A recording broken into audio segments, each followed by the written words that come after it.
Welcome back. I just wanted to do a quick update video on the chess project I was working on earlier, and I'm implementing a better way of doing file synchronization between my Git repo and what I'm saving into my production GCS bucket. And I just wanted to show you this pull request to give you an understanding of what's been updated and how that functions. So we're cleaning a bit of the cringe stuff we were doing early in the project to make things a bit easier to deal with. So you can see previously we were manually specifying all of these file paths into a locals variable within the main TF file. And then we would iterate through all of those file paths in the locals variable and then save those things individually into our GCS bucket. But as you can imagine, it has a lot of problems. First of which is if you make an addition, a new file in those scripts directories, and you want to upload it into your production environment, you now need to go into your main TF file and specify that path inside that locals variable.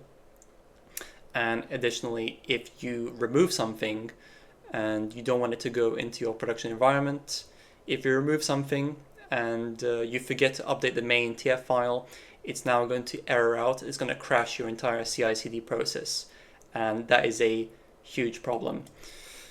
So the solution that we're coming up with is, I've seen this before, but you can use rsync, and that's going to provide a much better way of synchronizing what you have in your Git repo and what you have in your production GCS environment. So what have we changed? So we've gone into our Terraform YAML file and we've created a few more environmental variables. So we've got a scripts directory. These are where all of my local functions and scripts that I'm running in production exist in the Git repo. We've got our GCS bucket. It's where we are deploying all of our production scripts. And we've got some exclusionary subdirectories, so any cached files we don't want to include in that production environment. In order to run rsync inside Github Actions, we need to install the gcloud CLI, which is something I've added here. And that's going to give us access to rsync in order to run the synchronization command. At the very bottom of my GitHub Actions workflow, I've added a rsync step. So we're running this gsutil command in order to make that happen. So I'll just briefly explain what the command does. So using gsutil, we're running it with the -m option, which means it's running in a multi-threaded fashion, which makes things execute in a much faster way. Then we're using rsync, and we're going to recursively run it over any subdirectories that occur on the scripts folder. And the -x flag indicates any exclusions that we want to make. So we specified that in the exclusions regex here, so any cache files. So essentially we're taking this Git repo scripts directory and we're mirroring it into the GCS bucket. So anytime it detects a change, it's going to automatically update in that GCS bucket.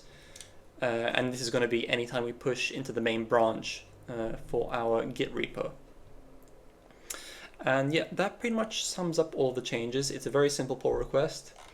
What I'm going to do is I'm going to accept that pull request, merge it into the main branch, and we're going to see the CI/CD process get actioned on GitHub, and we're going to see all of those steps get actioned and make sure things are working correctly. So let's just do that now.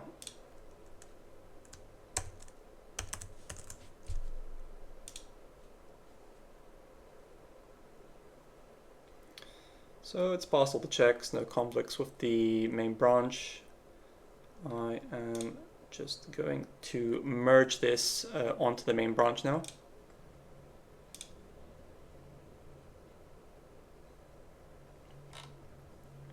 Okay, so now that's been merged, we can go back into the main branch, and we should see our GitHub Actions get executed. And we can see everything being actioned now. We can see that we're installing the gcloud CLI.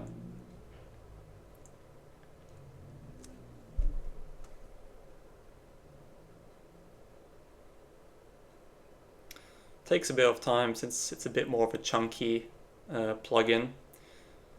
And now we're running the Terraform steps one by one.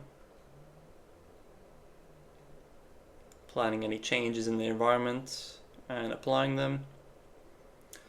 At the very end, after the Terraform steps have been applied, we're going to run the rsync command. We're going to synchronize a folder to our GCS bucket. So you can see the gsutil command. You can see files are being copied into the production environment. And then just the whole cleanup process at the end. So that deployment works successfully, and that's just going to make things a whole lot easier when I'm doing deployments in my future projects. So I just wanted to share that with you guys and hope you find it useful. So yeah, catch you guys in the next one.